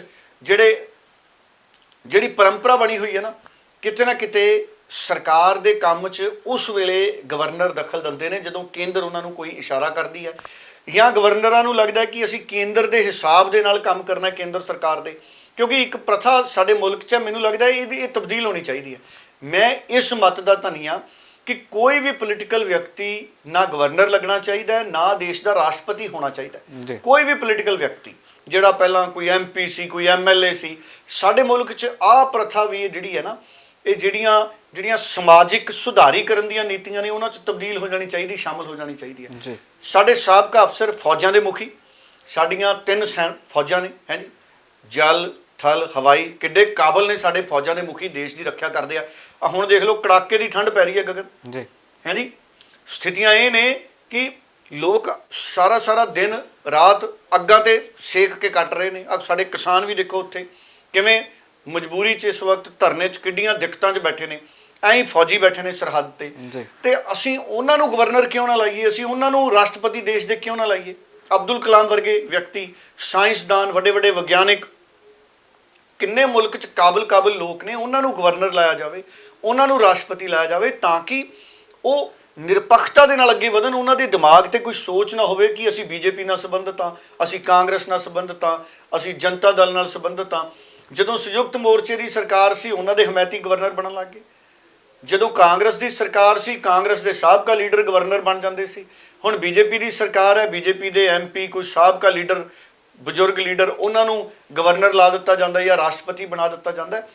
ਇਸ ਪਾਸੇ ਰਾਜਨੀਤਿਕ ਸੁਧਾਰੀਕਰਨ ਵਾਲੇ ਪਾਸੇ ਸਾਡੇ ਮੁਲਕ ਨੂੰ ਜ਼ਰੂਰ ਸੋਚਣਾ ਪੈਣਾ ਭਵਿੱਖ 'ਚ, ਤਾਂ ਕਿ ਜਿਹੜੇ ਸਾਡੇ ਅਦਾਰੇ ਨੇ, ਰਾਜਪਾਲ ਦਾ ਅਹੁਦਾ ਦੇਖੋ ਕਿੱਡਾ ਵੱਡਾ ਅਹੁਦਾ ਹੁੰਦਾ, ਕਿੱਡਾ ਸਤਿਕਾਰ ਹੈ ਰਾਜਪਾਲ ਦੇ ਅਹੁਦੇ ਦਾ ਵੀ ਜੀ ਸਾਰੇ ਮੁਲਕ 'ਚ। ਔਰ ਕਈ ਉਦਾਹਰਨਾਂ ਨੇ, ਜਦੋਂ ਵੱਖ-ਵੱਖ ਦੇਖੋ, ਆ ਇੱਕ ਰਾਜਪਾਲ ਨੇ ਮਹਾਰਾਸ਼ਟਰ 'ਚ ਰਾਤ ਨੂੰ ਹੀ ਸਹੁੰ ਚੁਕਾਤੀ ਜੀ, ਹੈ ਜੀ, ਅੱਧੀ ਰਾਤ ਨੂੰ ਹੀ ਰਾਜਪਾਲ ਨੇ ਬੁਲਾ ਕੇ ਸਹੁੰ ਚੁਕਾਤੀ ਸੀ, ਬਾਅਦ 'ਚੋਂ ਸਹੁੰ ਮੁੱਕਰ ਗਈ ਜੀ ਮਤਲਬ ਉਹ ਸਹੁੰ ਮੁੱਕਰ ਗਈ ਦਾ ਇਹਦਾ ਮਤਲਬ ਕਿ ਉਹ ਸਿਰੇ ਨਹੀਂ ਚੜ੍ਹ ਸਕੀ ਉਹਨਾਂ ਦੀ ਗੱਲ। ਦੇਖੋ ਕਿੱਡੀ ਬਦਨਾਮੀ ਹੋਈ ਜੀ ਸਾਡੇ ਸਿਸਟਮ ਦੀ, ਜੀ ਹੈ ਗਗਨ ਜੀ। ਸੁਪਰੀਮ ਕੋਰਟ ਰਾਤ ਨੂੰ ਖੁੱਲੇ ਤੇ ਸਮਝ ਆਉਂਦਾ ਕਿ ਸੁਪਰੀਮ ਕੋਰਟ ਨੇ ਇਨਸਾਫ ਦੇਣਾ, ਖੁੱਲਣੀ ਚਾਹੀਦੀ ਸੁਪਰੀਮ ਕੋਰਟ ਰਾਤ ਨੂੰ। ਆਮ ਲੋਕਾਂ ਲਈ ਵੀ ਖੁੱਲਣੀ ਚਾਹੀਦੀ ਸੁਪਰੀਮ ਕੋਰਟ, ਕਦੀ ਲੋੜ ਪੈ ਜੇ ਤਾਂ। ਜ਼ਰੂਰੀ ਨਹੀਂ ਕਿ ਕੋਈ ਬਹੁਤ ਵੱਡੇ ਮਸਲੇ ਨੇ ਸਰਕਾਰਾਂ ਦੇ ਤਾਂ ਹੀ ਸੁਪਰੀਮ ਕੋਰਟ ਰਾਤ ਨੂੰ ਖੁੱਲੇ। ਕੋਈ ਜ਼ਰੂਰੀ ਮਸਲਾ ਹੋਵੇ, ਚਲੋ ਇੱਕ ਵਾਰੀ ਉਹ ਜਦੋਂ ਫਾਂਸੀ ਦੇਣੀ ਸੀ ਉਹ ਮੁੰਡਿਆਂ ਨੂੰ, ਉਦੋਂ ਵੀ ਰਾਤ ਤੱਕ ਸੁਪਰੀਮ ਕੋਰਟ ਦੀ ਕਾਰਵਾਈ ਚੱਲੀ, ਉਹ ਬੜੀ ਤਾਰੀਫ ਕਰਨੀ ਬਣਦੀ ਆ ਉਹਦੀ, ਕਿ ਆਖਰਕਾਰ ਉਹ ਮੁੰਡੇ ਤਿੰਨੇ ਫਾਂਸੀ ਤੇ ਭੇਜੇ ਸੁਪਰੀਮ ਕੋਰਟ ਨੇ, ਫਾਂਸੀ ਲੱਗ ਗਈ ਉਹਨਾਂ ਨੂੰ, ਉਹ ਜਿਹੜੇ ਦਿੱਲੀ ਰੇਪ ਕੇਸ ਵਾਲੇ ਮੁੰਡੇ ਸੀ। ਹੁਣ ਸਾਡੇ ਮੁਲਕ 'ਚ ਇਹ ਵੀ ਸੁਧਾਰ ਜ਼ਰੂਰੀ ਨੇ। ਹੁਣ ਪੰਜਾਬ ਦੇ ਰਾਜਪਾਲ ਉਹਨਾਂ ਨੇ, ਬੀਜੇਪੀ ਵਾਲਿਆਂ ਨੇ ਮੰਗ ਪੱਤਰ ਦਿੱਤਾ ਤੇ ਝੱਟ ਅਸਰ ਦਿਖਾਤਾ ਸਾਡੇ ਰਾਜਪਾਲ ਸਾਹਿਬ ਨੇ, ਜੀ ਹੈ ਜੀ। ਬੜਾ ਚੰਗਾ ਲੱਗਦਾ, ਕਿੰਨੇ ਲੋਕ ਪੰਜਾਬ ਦੀਆਂ, ਕਿੰਨੀਆਂ ਪੋਲੀਟੀਕਲ ਪਾਰਟੀਆਂ ਪੰਜਾਬ ਦੀਆਂ ਸਮੇਂ-ਸਮੇਂ ਤੇ ਰਾਜਪਾਲ ਸਾਹਿਬ ਨੂੰ ਮੰਗ ਪੱਤਰ ਦੇ ਕੇ ਆਉਂਦੀਆਂ ਨੇ। ਐਡੀ ਤੇਜ਼ੀ ਨਹੀਂ ਦਿਖੀ ਗਵਰਨਰ ਹਾਊਸ ਦੀ, ਜੀ ਹੈ ਨਾ, ਕਿ ਜਾਂ ਦਿਖੀ ਨਹੀਂ, ਬਿਲਕੁਲ ਨਹੀਂ। ਉਹ ਵੀ ਦਿਖਣੀ ਚਾਹੀਦੀ ਹੈ। ਜਿਹੜਾ ਸਾਡਾ ਸੰਵਿਧਾਨ ਹੈ, ਉਹ ਸੰਵਿਧਾਨ ਆਮ ਲੋਕਾਂ ਨੂੰ ਇਹ ਨਜ਼ਰ ਆਉਣਾ ਚਾਹੀਦਾ ਹੈ ਕਿ ਜਿਹੜਾ ਸੰਵਿਧਾਨ ਲਾਗੂ ਹੋਇਆ, ਦੇਖੋ ਸਾਰਿਆਂ ਲਈ ਬਰਾਬਰ ਹੈ। ਸਮਾਜਿਕ ਬਰਾਬਰਤਾ ਕਰਕੇ ਤਾਂ ਸਾਡੇ ਭਗਤ ਸਿੰਘ ਵਰਗੇ, ਮਹਾਤਮਾ ਗਾਂਧੀ, ਕਿੰਨੇ ਸਾਡੇ ਦੇਸ਼ ਦੇ ਹੋਰ ਸ਼ਹੀਦ ਹੋਏ ਨੇ, ਊਧਮ ਸਿੰਘ, ਹੈ ਜੀ, ਲਾਲਾ ਲਾਜਪਤ ਰਾਏ, ਕਿੰਨੇ ਹੀ ਸੀ ਸਾਡੇ, ਕਿੰਨੇ ਮੁਲਕ 'ਚ ਸਾਡੇ ਆਜ਼ਾਦੀ ਘੁਲਾਟੀਏ ਹੋਏ ਨੇ, ਕਿੰਨੇ ਲੋਕਾਂ ਨੇ ਸਾਡੀਆਂ ਸ਼ਹੀਦੀਆਂ ਦਿੱਤੀਆਂ ਨੇ, ਹੈ ਜੀ, ਬਿਲਕੁਲ। ਸੋ ਸਮਾਜਿਕ ਬਰਾਬਰਤਾ ਹੋਣੀ ਚਾਹੀਦੀ ਹੈ ਹਰ ਖਿੱਤੇ 'ਚ। ਮੈਂ ਕਹਿੰਦਾ ਕਿੱਡੇ ਸਾਡੇ ਪੁਲਿਸ ਅਫਸਰ ਨੇ, ਰਿਟਾਇਰ ਹੋਏ ਪੁਲਿਸ ਅਫਸਰ ਨੇ ਜੀ, ਦੇਖੋ ਕੋਈ ਐਸਪੀ ਹੈ, ਕੋਈ ਇੰਸਪੈਕਟਰ ਹੈ, ਕੋਈ ਡੀਐਸਪੀ ਹੈ, ਕੋਈ ਡੀਜੀਪੀ ਲੈਵਲ ਦੇ ਸਾਡੇ ਅਫਸਰ ਨੇ। ਇਹਨਾਂ ਰਿਟਾਇਰ ਹੋਏ ਅਫਸਰਾਂ ਨੂੰ 60 ਸਾਲ 'ਚ, 58 ਜਾਂ 60 ਸਾਲ 'ਚ ਸਾਡੇ ਅਫਸਰ ਰਿਟਾਇਰ ਹੋ ਜਾਂਦੇ। ਇਹਨਾਂ ਦੀ ਵਰਤੋਂ ਕਰੋ। ਇਹਨਾਂ ਤੇ ਸਰਕਾਰਾਂ ਨੇ ਕਿੱਡਾ ਖਰਚ ਕੀਤਾ, ਇਹਨਾਂ ਦੀਆਂ ਟ੍ਰੇਨਿੰਗਾਂ, ਇਹਨਾਂ ਨੂੰ ਡਿਸਪਲਿਨ, ਇਹਨਾਂ ਨੂੰ ਐਡੇ ਰੈਂਕ ਮਿਲੇ। ਠੀਕ ਹੈ, ਇਹਨਾਂ ਨੇ ਅਫਸਰੀ ਵੀ ਕੀਤੀ, ਬਹੁਤ ਅਫਸਰ ਨੇ ਜਿਹੜੇ ਉਹ ਸਮਾਜ ਸੇਵਾ 'ਚ ਆਪਣੇ ਆਪ ਨੂੰ ਲੈ ਜਾਂਦੇ ਨੇ ਜੀ। ਮੈਂ ਕਹਿੰਦਾ ਅਫਸਰਾਂ ਦੀਆਂ ਨਿਯੁਕਤੀਆਂ ਹੋਣ ਦੇਸ਼ ਦੇ ਵੱਡੇ ਸੰਵਿਧਾਨਕ ਅਹੁਦਿਆਂ ਤੇ, ਕੋਈ ਜਿਹੜੇ ਇਨਫੋਰਮੇਸ਼ਨ ਕਮਿਸ਼ਨਰ ਲਾਉਣੇ ਨੇ, ਕੋਈ ਗਵਰਨਰ ਲਾਉਣੇ ਨੇ, ਕੋਈ ਲੈਫਟੀਨੈਂਟ ਗਵਰਨਰ ਲਾਉਣੇ ਨੇ। ਆ ਦੇਖੋ ਬੀਬੀ ਕਿਰਨ ਬੇਦੀ ਨੂੰ ਵੀ ਲਾਇਆ ਨਾ ਜੀ ਇਹਨਾਂ ਨੇ, ਬਿਲਕੁਲ ਕਿਰਨ ਬੇਦੀ ਨੂੰ ਲਾਇਆ, ਉਹ ਚੰਗਾ ਲੱਗਿਆ। ਉਹ ਉੱਥੇ ਕਿਰਨ ਬੇਦੀ ਦੇਖੋ ਬੜੇ ਡਿਸਪਲਿਨ ਨਾਲ ਉਹ ਉੱਥੇ ਜਿਹੜਾ ਆਪਣੀ ਜ਼ਿੰਮੇਵਾਰੀ ਨਿਭਾ ਰਹੇ ਨੇ, ਹੈ ਜੀ, ਬਿਲਕੁਲ। ਸੋ ਬੜੀਆਂ ਉਦਾਹਰਨਾਂ ਨੇ ਸਾਡੇ ਕੋਲੇ। ਅਜਿਹੇ ਲੋਕਾਂ ਨੂੰ ਲਾਇਆ ਜਾਣਾ ਚਾਹੀਦਾ ਜਿਹੜੇ ਸਾਬਕਾ ਅਫਸਰ ਨੇ, ਨਾ ਕਿ ਅਸੀਂ ਕੋਈ ਐਮਪੀ ਹੈ, ਕੋਈ ਪੁਰਾਣਾ ਬੀਜੇਪੀ ਦਾ ਲੀਡਰ ਹੈ, ਕੋਈ ਕਾਂਗਰਸ ਦਾ ਪੁਰਾਣਾ ਲੀਡਰ ਹੈ, ਆਪਾਂ ਉਹਨਾਂ ਨੂੰ ਗਵਰਨਰ ਲਾ ਦਈਏ। ਮੈਂ ਗਵਰਨਰ ਦੇ ਅਹੁਦੇ ਦੀ ਸ਼ਾਨ 'ਚ ਨਹੀਂ ਕੁਝ ਬੋਲ ਰਿਹਾ ਗਗਨ ਜੀ, ਮੈਂ ਸਿਸਟਮ ਤੇ ਬੋਲ ਰਿਹਾ ਕਿ ਸਿਸਟਮ ਬਦਲਣਾ ਜ਼ਰੂਰੀ ਹੈ। ਬਿਲਕੁਲ ਜੀ। ਤੇ ਡੱਲਾ ਜੀ, ਇੱਥੇ ਚਰਚਾ ਦਾ ਵਿਸ਼ਾ ਇਹ ਵੀ ਹੈ ਕਿ ਮੈਨੂੰ ਲੱਗਦਾ ਕਿ ਪਹਿਲੀ ਵਾਰ ਪੰਜਾਬ ਦੀ ਵਿਧਾਨ ਸਭਾ ਦੇ ਵਿੱਚ 115 ਐਮਐਲਏ ਨੇ ਮਿਲ ਕੇ ਕੋਈ ਮਤਾ ਪੰਜਾਬ ਦੇ ਗਵਰਨਰ ਨੂੰ ਦਿੱਤਾ ਹੋਣਾ ਤੇ ਉਸ ਦੇ ਉੱਤੇ ਜਲਦ ਜਿਹੜੀ ਕਾਰਵਾਈ ਹੋਣੀ ਚਾਹੀਦੀ ਸੀ। ਪਰ ਭਾਜਪਾ ਦੇ ਜਦੋਂ ਆਗੂ ਜਾ ਕੇ ਮਿਲਦੇ ਨੇ ਤਾਂ 2-3 ਦਿਨਾਂ ਦੇ ਵਿੱਚ ਜਦੋਂ ਕਾਰਵਾਈ ਹੋ ਜਾਂਦੀ ਹੈ ਤਾਂ ਕਿਤੇ ਨਾ ਕਿਤੇ ਸਵਾਲ ਜ਼ਰੂਰ ਵੱਡੇ ਖੜੇ ਹੁੰਦੇ ਨੇ। ਡੈਮੋਕ੍ਰੇਸੀ 'ਚ ਦੇਖੋ ਸਵਾਲ ਖੜਾ ਹੁੰਦਾ। ਦੇਖੋ ਹੁਣ ਕਿਸਾਨ ਵੀ ਕਹਿੰਦੇ, ਦੇਖੋ ਅਸੀਂ, ਉਹਨਾਂ ਨੇ ਕਿੰਨੀ ਤਰੀਕ ਨੂੰ ਰਾਜਪਾਲ ਦੇ ਜਿਹੜੇ ਕੱਲੇ ਸਟੇਟ ਦਾ ਰਾਜਪਾਲ ਹੈ ਜੀ, ਉਹਨਾਂ ਦੇ ਦਫ਼ਤਰਾਂ ਦੇ ਬਾਹਰ ਉੱਥੇ ਪ੍ਰੋਟੈਸਟ ਕਰਨਾ ਜੀ। ਇਸੇ ਕਰਕੇ ਨਾ ਉਹ ਸਾਰੇ ਦੇਸ਼ 'ਚ ਉਹਨਾਂ ਨੇ ਪ੍ਰੋਗਰਾਮ ਲਿਖਿਆ। ਮੈਨੂੰ ਹੁਣ ਡੇਟ ਨਹੀਂ ਯਾਦ, ਮੈਂ ਕੱਲ੍ਹ ਵਾਲੇ ਪ੍ਰੋਗਰਾਮ 'ਚ ਡੇਟ ਵੀ ਜ਼ਰੂਰ ਸਾਂਝੀ ਕਰੂੰਗਾ ਜੀ। ਤੇ ਡੱਲਾ ਜੀ ਉਧਰ ਦੂਜੇ ਪਾਸੇ ਪੰਜਾਬ ਦੇ ਵਿੱਚੋਂ ਸਿਆਸਤ ਬੜੀ ਗਰਮਾਉਂਦੀ ਜਾਂਦੀ ਹੈ। ਰਵਨੀਤ ਬਿੱਟੂ ਬੀਤੇ ਦਿਨ ਹੀ ਬਿਆਨ ਦਿੰਦੇ ਨੇ ਤੇ ਰਵਨੀਤ ਬਿੱਟੂ ਦੇ ਘਰ ਦੇ ਬਾਹਰ ਲੁਧਿਆਣੇ ਦੇ ਵਿੱਚ ਪ੍ਰਦਰਸ਼ਨ ਭਾਜਪਾ ਦੇ ਵੱਲੋਂ ਕੀਤਾ ਜਾਂਦਾ। ਵੱਡੇ ਆਗੂ ਭਾਜਪਾ ਦੇ ਉਸ ਪ੍ਰਦਰਸ਼ਨ ਦੇ ਵਿੱਚ ਪਹੁੰਚਦੇ ਨੇ ਤੇ ਵੱਖਰੀ ਗੱਲ ਰਹੀ ਕਿ ਰਵਨੀਤ ਬਿੱਟੂ ਨੇ ਆਪਣੇ ਘਰ ਦੇ ਵਿੱਚ ਗੱਦੇ ਲਵਾਏ, ਚਾਹ ਪਾਣੀ ਦਾ ਪ੍ਰਬੰਧ ਕਰਾਇਆ। ਉਹ ਕਹਿੰਦੇ ਕਿ ਤੁਸੀਂ ਸਾਡੇ ਲਈ ਪ੍ਰਬੰਧ ਦਿੱਲੀ 'ਚ ਨਹੀਂ ਕਰ ਸਕੇ ਪਰ ਮੈਂ ਸਾਡੇ ਸ਼ਹਿਰ ਦੇ ਵਿੱਚ ਤੁਹਾਡਾ ਪ੍ਰਬੰਧ ਜ਼ਰੂਰ ਕਰੂੰਗਾ। ਉਹਨੂੰ ਕਿੱਦਾਂ ਪ੍ਰਕਾਸ਼ ਸਿੰਘ ਬਾਦਲ ਤੋਂ ਪ੍ਰਭਾਵਿਤ ਲੱਗ ਰਿਹਾ ਇਸ ਮਾਮਲੇ 'ਚ ਰਵਨੀਤ ਬਿੱਟੂ। ਪ੍ਰਕਾਸ਼ ਸਿੰਘ ਬਾਦਲ ਵੀ ਐਂ ਕਰਦੇ ਸੀ, ਜੇ ਕੋਈ ਵਿਰੋਧ ਪ੍ਰਦਰਸ਼ਨ ਕਰਦਾ ਸੀ ਤੇ ਪ੍ਰਕਾਸ਼ ਸਿੰਘ ਬਾਦਲ ਆਪ ਹੀ ਕੋਲੇ ਚਲੇ ਜਾਂਦੇ ਸੀ, ਚਾਹ ਚੂਹ ਦਾ ਇੰਤਜ਼ਾਮ ਕਰਾ ਦਿੰਦੇ ਸੀ। ਚਲੋ ਡੈਮੋਕ੍ਰੇਸੀ ਦੇ ਵਿੱਚ ਇਹ ਚੀਜ਼ਾਂ ਹੋਣੀਆਂ ਵੀ ਚਾਹੀਦੀਆਂ ਨੇ। ਹੁਣ ਦੇਖੋ ਭਾਰਤੀ ਜਨਤਾ ਪਾਰਟੀ ਔਰ ਰਵਨੀਤ ਬਿੱਟੂ ਦੇ ਵਿਚਾਲੇ 36 ਦਾ ਅੰਕੜਾ ਬਣ ਗਿਆ। ਜਦੋਂ ਭਾਰਤੀ ਜਨਤਾ ਪਾਰਟੀ ਦੇ ਪ੍ਰਧਾਨ ਨੇ ਅਸ਼ਵਨੀ ਸ਼ਰਮਾ, ਉਹਨਾਂ ਦੀ ਗੱਡੀ ਤੇ ਹਮਲਾ ਹੋਇਆ ਜੀ, ਉਸ ਵੇਲੇ ਦਾ ਹੀ ਰਵਨੀਤ ਬਿੱਟੂ ਹੁਣੀ ਸੁਰਖੀਆਂ 'ਚ ਹੈ। ਰਵਨੀਤ ਬਿੱਟੂ ਨੇ ਉਦੋਂ ਖੁੱਲ੍ਹ ਕੇ ਆਪਣੀ ਬਿਆਨਬਾਜ਼ੀ ਕੀਤੀ। ਹੁਣ ਵੀ ਕਿਸਾਨ ਅੰਦੋਲਨ 'ਚ ਦੇਖੋ ਰਵਨੀਤ ਬਿੱਟੂ ਕਾਫੀ ਸਰਗਰਮ ਰਹੇ ਨੇ, ਭਾਵੇਂ ਪਾਰਲੀਮੈਂਟ 'ਚ ਧਰਨਾ ਲਾਉਣ ਦੀ ਗੱਲ ਹੋਵੇ। ਹਾਲਾਂਕਿ ਜੇ ਰਵਨੀਤ ਬਿੱਟੂ ਅਸਤੀਫਾ ਦੇ ਦਿੰਦਾ ਐਮਪੀਸ਼ਿਪ ਤੋਂ, ਪਾਰਲੀਮੈਂਟ ਦੇ ਅਹੁਦੇ ਤੋਂ ਅਗਰ ਰਵਨੀਤ ਬਿੱਟੂ ਅਸਤੀਫਾ ਦੇ ਦਿੰਦੇ ਤੇ ਗੱਲ ਬਹੁਤ ਵਧੀਆ ਚਲੀ ਜਾਣੀ ਸੀ ਅੱਗੇ। ਬਾਕੀ ਮੈਂਬਰ ਪਾਰਲੀਮੈਂਟਾਂ ਨੂੰ ਵੀ ਅਸਤੀਫੇ ਦੇਣੇ ਪੈਣੇ ਸੀ, ਫਿਰ ਸੁਖਬੀਰ ਤੇ ਹਰਸਿਮਰਤ ਨੂੰ ਵੀ ਦੇਣਾ ਪੈਣਾ ਸੀ, ਫਿਰ ਸ਼ਾਇਦ ਭਗਵੰਤ ਮਾਨ ਵੀ ਅਸਤੀਫਾ ਦੇ ਦਿੰਦਾ। ਔਰ ਅਗਰ ਸਾਰੇ ਪੰਜਾਬ ਦੇ ਮੈਂਬਰ ਪਾਰਲੀਮੈਂਟ ਅਸਤੀਫਾ ਦੇ ਦਿੰਦੇ ਤੇ ਇਹ ਕਿਸਾਨਾਂ 'ਚ ਬੈਠੇ ਹੋਣੇ ਸੀ ਅੱਜ, ਤੇ ਲੜਾਈ ਹੋਰ ਸਿਆਸੀ ਜਿਹੜੀ ਸਿਆਸੀ ਹੱਕ ਦੀ ਲੜਾਈ ਹੈ, ਸਿਆਸੀ ਹੱਕ ਲੈਣ ਦੀ ਜਿਹੜੀ ਲੜਾਈ ਹੈ, ਸਿਆਸੀ ਹੱਕ ਮੈਂ ਇਸ ਰੂਪ 'ਚ ਕਹਿ ਰਿਹਾ ਕਿਉਂਕਿ ਇਹ ਸਿਆਸੀ ਫੈਸਲੇ ਨੇ। ਪੋਲੀਟੀਕਲ ਪਾਰਟੀਆਂ ਸਿਆਸੀ ਏਜੰਡਾ ਦਿੰਦੀਆਂ ਨੇ, ਅਸੀਂ ਆਹ ਕਾਨੂੰਨ ਬਣਾਵਾਂਗੇ, ਆਹ ਭਲੇ ਕਰਾਂਗੇ, ਫਿਰ ਸਰਕਾਰਾਂ ਉਹ ਫੈਸਲੇ ਨੂੰ ਲਾਗੂ ਕਰਦੀਆਂ ਨੇ। ਕਿਤੇ ਨਾ ਕਿਤੇ ਸਿਆਸੀ ਸੋਚ ਨਾਲ ਜੁੜੇ ਹੋਏ ਸਰਕਾਰਾਂ ਦੇ ਫੈਸਲੇ ਹੁੰਦੇ ਨੇ। ਸੋ ਮੈਂ ਤਾਂ ਕਹਿ ਰਿਹਾ ਕਿ ਇਹ ਸਿਆਸੀ ਲੜਾਈ ਹੈ, ਮਤਲਬ ਕਿ ਸਰਕਾਰ ਦੇ ਨਾਲ ਇਹ ਸਿਆਸੀ ਹੱਕ ਦੀ ਜਦੋਜਹਿਦ ਹੈ। ਲੜਾਈ ਦੀ ਬਜਾਏ ਜਦੋਜਹਿਦ ਸ਼ਬਦ ਜ਼ਿਆਦਾ ਚੰਗਾ ਲੱਗਦਾ। ਹੁਣ ਇਹ ਜਦੋਜਹਿਦ ਹੈ ਸਾਡੀ ਸਿਆਸੀ ਹੱਕਾਂ ਦੀ, ਕਾਨੂੰਨਾਂ ਦੇ ਸਬੰਧ ਦੇ ਵਿੱਚ। ਅਗਰ ਰਵਨੀਤ ਬਿੱਟੂ ਅਸਤੀਫੇ ਵਰਗੇ ਕਦਮ ਚੱਕ ਲੈਂਦੇ, ਸਰਗਰਮ ਰਿਹਾ ਰਵਨੀਤ ਬਿੱਟੂ, ਬਿਆਨ ਵੀ ਰਵਨੀਤ ਬਿੱਟੂ ਨੇ ਕਈ ਦਿੱਤੇ ਨੇ। ਹੁਣ ਜਿਹੜੇ ਬੀਜੇਪੀ ਦੇ ਲੀਡਰ ਨੇ ਉਹਨਾਂ ਨੂੰ ਰਵਨੀਤ ਬਿੱਟੂ ਦੇ ਕਈ ਬਿਆਨਾਂ ਨਾਲ ਨਾਰਾਜ਼ਗੀ ਹੈ। ਇੱਕ ਇਹਨਾਂ ਦੇ ਲੀਡਰ ਨੇ ਨਵੀਨ ਕੁਮਾਰ ਦਿੱਲੀ ਦੇ, ਉਹਨਾਂ ਨੇ ਤਾਂ ਪਾਰਲੀਮੈਂਟ ਜਿਹੜਾ ਸਟੇਸ਼ਨ ਦਾ ਥਾਣਾ ਹੈ ਉੱਥੇ ਸ਼ਿਕਾਇਤ ਹੀ ਦੇਤੀ ਰਵਨੀਤ ਬਿੱਟੂ ਦੇ ਖਿਲਾਫ। ਔਰ ਇੱਧਰ ਵੀ ਭਾਜਪਾ ਦੇ ਪ੍ਰਧਾਨ ਅਸ਼ਵਨੀ ਸ਼ਰਮਾ ਰਵਨੀਤ ਬਿੱਟੂ ਦੇ ਘਰ ਇੱਕ ਛੋਟੀ ਜਿਹੀ ਰੈਲੀ ਪ੍ਰੋਟੈਸਟ ਕਰਕੇ ਗਏ ਨੇ। ਕਾਫੀ ਭਰਮਾ ਬੀਜੇਪੀ ਦਾ ਉੱਥੇ, ਬੀਜੇਪੀ ਦੀ ਲੀਡਰਸ਼ਿਪ ਸੀਗੀ ਉੱਥੇ, ਪੁਲਿਸ ਦੀ ਸਿਕਿਉਰਿਟੀ ਵੀ ਕਾਫੀ ਲੱਗੀ ਹੋਈ ਸੀ, ਕੋਈ ਤਣਾਅ ਨਾ ਉੱਥੇ ਬਣੇ। ਇਹਦੇ ਨਾਲ ਕੀ ਹੈ, ਇਹਦੇ ਨਾਲ ਇੱਕ ਪਾਸੇ ਕਿਸਾਨ ਅੰਦੋਲਨ ਹੈ ਔਰ ਦੂਜੇ ਪਾਸੇ ਪੈਰਲਲ ਅਕਾਲੀ ਦਲ, ਮਾਫ ਕਰਨਾ, ਕਾਂਗਰਸ ਔਰ ਭਾਜਪਾ ਦੇ ਵਿਚਾਲੇ ਇੱਕ ਸਿਆਸੀ ਮੁਕਾਬਲਾ ਵੀ ਪੰਜਾਬ 'ਚ ਸ਼ੁਰੂ ਹੋ ਗਿਆ। ਕਿਉਂਕਿ ਕਿਤੇ ਨਾ ਕਿਤੇ ਭਾਰਤੀ ਜਨਤਾ ਪਾਰਟੀ ਦਾ ਟਾਰਗੇਟ ਇਹ ਹੈ ਕਿ ਕਿਸਾਨ ਅੰਦੋਲਨ ਤੋਂ ਬਾਅਦ ਇੰਜ ਨਾ ਹੋਵੇ ਕਿ ਕੈਪਟਨ ਅਮਰਿੰਦਰ ਸਿੰਘ ਜਾਂ ਕਾਂਗਰਸ ਦਾ ਹੱਥ ਜਿਹੜਾ ਪੰਜਾਬ 'ਚ ਭਾਰੀ ਹੋ ਜਾਏ। ਉਹਨਾਂ ਨੂੰ, ਕੇਂਦਰ ਦੀ ਸਰਕਾਰ ਨੂੰ ਔਰ ਬੀਜੇਪੀ ਨੂੰ ਵੀ ਇਹ ਲੱਗਦਾ ਹੈ ਕਿ ਕੈਪਟਨ ਅਮਰਿੰਦਰ ਪਿੱਛੇ ਹੈ ਇਸ ਕਿਸਾਨ ਅੰਦੋਲਨ ਦੇ। ਔਰ ਕੈਪਟਨ ਅਮਰਿੰਦਰ ਵੀ ਆਪਣੇ ਵੱਲੋਂ ਦੇਖੋ ਬੜੇ ਪੁਰਾਣੇ ਸਿਆਸੀ ਖਿਡਾਰੀ ਨੇ ਕੈਪਟਨ ਅਮਰਿੰਦਰ, ਔਰ ਕੈਪਟਨ ਅਮਰਿੰਦਰ ਨੇ ਜਿਹੜੀ ਰਣਨੀਤੀ ਬਣਾਉਣੀ ਆ ਆਉਣ ਵਾਲੇ ਸਮੇਂ 'ਚ, ਸਿੱਧਾ ਕਾਂਗਰਸ ਦਾ ਮੁਕਾਬਲਾ ਉਹਨਾਂ ਨੇ ਬੀਜੇਪੀ ਵੱਲ ਬਣਾਉਣ ਦੀ ਕੋਸ਼ਿਸ਼ ਕਰਨੀ ਹੈ। ਔਰ ਹੁਣ ਵੀ ਸਾਨੂੰ ਨਜ਼ਰ ਆ ਰਿਹਾ ਕਿ ਪੰਜਾਬ 'ਚ ਬੀਜੇਪੀ ਵਰਸਸ ਕਾਂਗਰਸ ਹੁੰਦੀ ਨਜ਼ਰ ਆ ਰਹੀ ਹੈ। ਸੋ ਬੀਜੇਪੀ ਦੇ ਲੀਡਰ ਵੀ ਸਾਰੇ ਨਿਸ਼ਾਨੇ ਜਿਹੜੇ ਨੇ ਉਹ ਕਾਂਗਰਸ ਤੇ ਲਾ ਰਹੇ ਨੇ। ਬੀਜੇਪੀ ਦੇ ਲੀਡਰਾਂ ਦਾ ਅਕਾਲੀ ਦਲ ਤੇ ਕੋਈ ਸਿਆਸੀ ਹਮਲਾ ਘੱਟ ਹੁੰਦਾ ਪਰ ਕਾਂਗਰਸ ਤੇ ਸਿਆਸੀ ਹਮਲਾ ਜ਼ਿਆਦਾ ਹੁੰਦਾ। ਸੋ ਮੈਨੂੰ ਇਹ ਵੀ ਲੱਗਦਾ ਕਿ 2022 ਤੇ ਨਜ਼ਰਾਂ ਦੋਵਾਂ ਦੀਆਂ ਹੁਣੀ ਗੱਡ ਗਈਆਂ ਨੇ। ਕਿਸਾਨ ਅੰਦੋਲਨ, ਕੈਪਟਨ ਅਮਰਿੰਦਰ ਨੂੰ ਵੀ ਪਤਾ ਹੈ ਕਿ ਕਿਸਾਨਾਂ ਨੇ ਬਹੁਤ ਜਲਦ ਦੇਰ ਸਵੇਰ ਇਹ ਫਤਿਹ ਕਰ ਲੈਣਾ ਹੈ। ਇਹ ਬੀਜੇਪੀ ਨੂੰ ਵੀ ਪਤਾ ਹੈ ਕਿ ਕੇਂਦਰ ਦੀ ਸਰਕਾਰ ਔਰ ਕਿਸਾਨਾਂ ਦੇ ਵਿੱਚ ਦੇਰ ਸਵੇਰ ਸਮਝੌਤਾ ਹੋ ਜਾਣਾ ਹੈ। ਪਰ ਇਹ ਦੋਨੇ ਪੋਲੀਟੀਕਲ ਪਾਰਟੀਆਂ ਹੁਣ ਆਪਣੇ 2022 ਦੇ ਸਿਆਸੀ ਏਜੰਡੇ ਤੇ ਵੀ ਸਵਾਰ ਨੇ।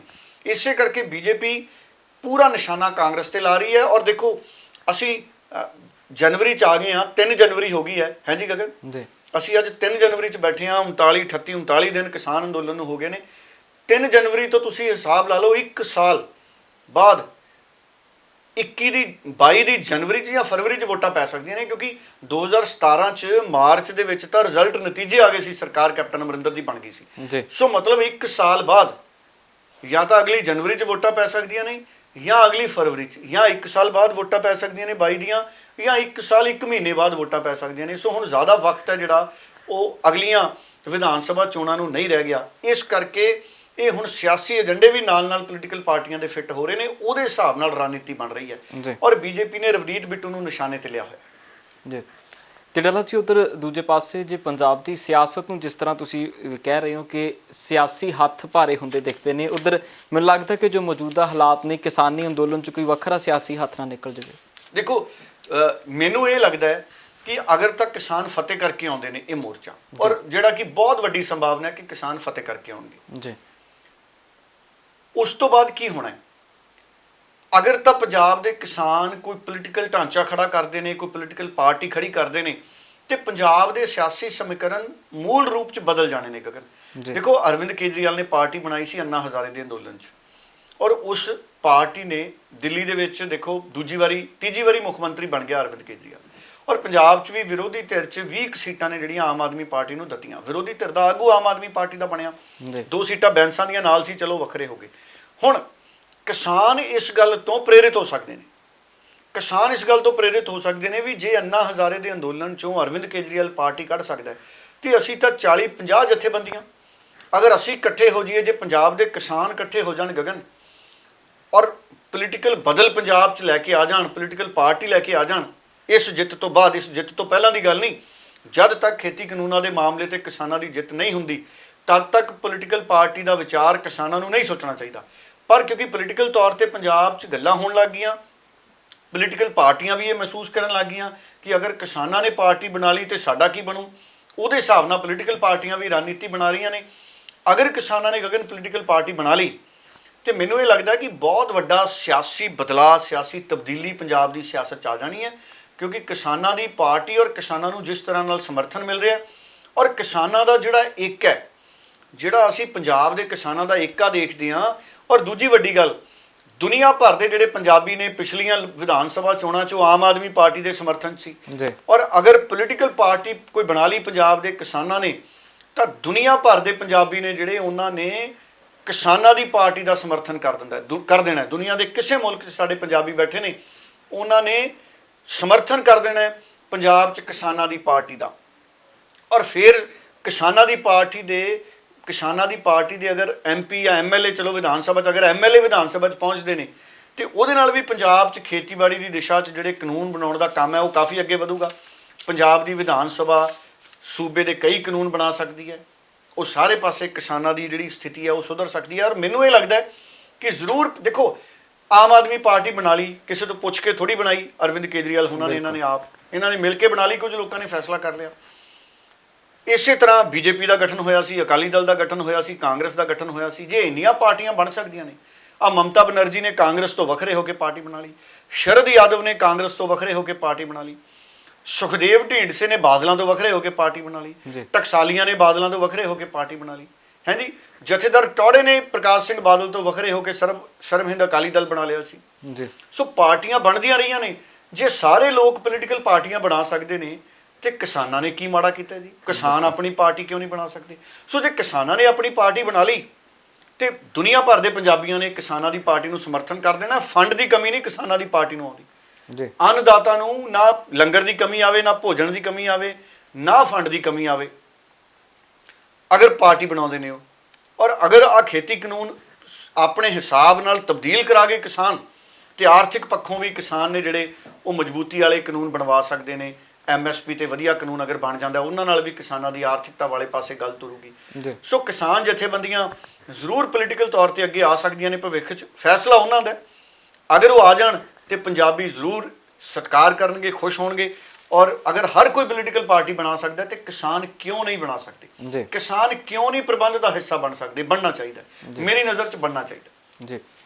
ਸੋ ਬਿਲਕੁਲ ਆਉਣ ਵਾਲੇ ਦਿਨਾਂ ਦੇ ਵਿੱਚ ਕਿਸਾਨੀ ਅੰਦੋਲਨ ਦੀ ਜਿੱਤ ਤੋਂ ਬਾਅਦ ਅਜਿਹੀਆਂ ਚਰਚਾਵਾਂ ਜ਼ਰੂਰ ਤੇਜ਼ ਹੋਣਗੀਆਂ ਕਿ ਕਿਸਾਨਾਂ ਦੀ ਅੰਦੋਲਨ ਦੀ ਜਿੱਤ ਤੋਂ ਬਾਅਦ ਕੋਈ ਨਵੀਂ ਸਿਆਸਤ ਪੰਜਾਬ ਦੀ 2022 ਦੇ ਵਿੱਚ ਖੜੀ ਹੋ ਸਕਦੀ ਹੈ।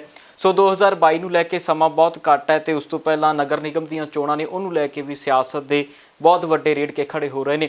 ਸੋ ਸਮੇਂ-ਸਮੇਂ ਦੇ ਪ੍ਰੋਗਰਾਮਾਂ ਦੇ ਵਿੱਚ ਅਜਿਹੀਆਂ ਸਿਆਸੀ ਹਲਚਲਾਂ ਨੂੰ ਵਿਚਾਰਦੇ ਰਹਾਂਗੇ। ਫਿਲਹਾਲ ਦੇ ਲਈ ਇਜਾਜ਼ਤ ਲਵਾਂਗੇ। ਡੱਲਾ ਜੀ, ਬਹੁਤ ਬਹੁਤ ਧੰਨਵਾਦ। ਬਹੁਤ ਧੰਨਵਾਦ।